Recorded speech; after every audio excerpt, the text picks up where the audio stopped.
বহুত দিনৰ পৰা আপোনালোকে মোৰ বহুত নিউজ শুনি আছে বহুত অপপ্ৰচাৰ চলি আছে যি নিউজ বাজিছে তাৰ 10% সঁচা নহয় আৰু মই ইমান দিনে একো মাত মাতিব পৰা নাই কাৰণ ইমান হেৰেসমেন্ট ইমান মেন্টাল হেৰেসমেন্ট যোনটো কেতিয়াও মই ভাবাই নাছিলো হ'ব বুলি সেইখিনি মই পাৰ কৰিব লগা হৈছে মেন্টালি প্ৰস্তুত নাছিলো কোনো ধৰণৰ কথা ক'বলৈ বা কিবা ষ্টেটমেন্ট দিবলৈ হেতু কাৰণে 7 দিন মই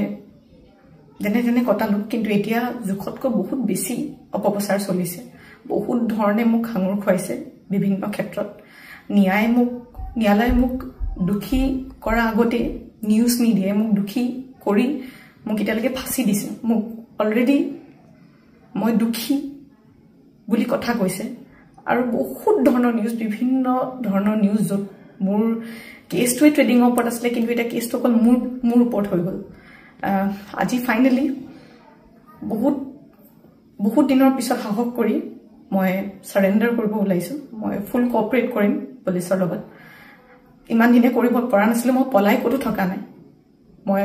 লুকাই আছিল অকনমান মই পৰা নাছিল সহ্য কৰিবলৈ ইমান সহজ নহয় নিউজ এটা শুনি থকা বা নিউজ এটা কৰি থাকিলে যি মন যায় তাকে কৈ আছে কোনো ধৰণৰ তথ্য নোহোৱাকে কথা কৈ আছে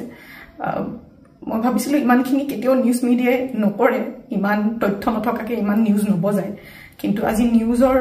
মিডিয়াৰ ফলত মই আজি দুখী গোটেই মানুহৰ আগত মোৰ মান সন্মান মোৰ মা দেউতাৰ মোৰ পৰিয়ালৰ গোটেইবোৰ উলংঘ হৈছে আৰু এতিয়া আৰু ধৈৰ্য ধৰিব পৰা নাই সবৰ এটা সীমা থাকে হেতু কাৰণে আজি মই সাৰেন্ডাৰ কৰিম আৰু মোৰ বিশ্বাস যে তথ্য চাই ন্যায়ালয়ে ডিসিশন ল'ব আৰু মিডিয়াৰ নিউজ চাই নহয় সো আজি মই সাৰেন্ডাৰ কৰিম আৰু মই ফুল কোঅপাৰেট কৰিম পুলিচৰ লগত আৰু মোৰ বিশ্বাস যে যদি মই সত্য হয় মোৰ কোনো ধৰণৰ শাস্তি নহয়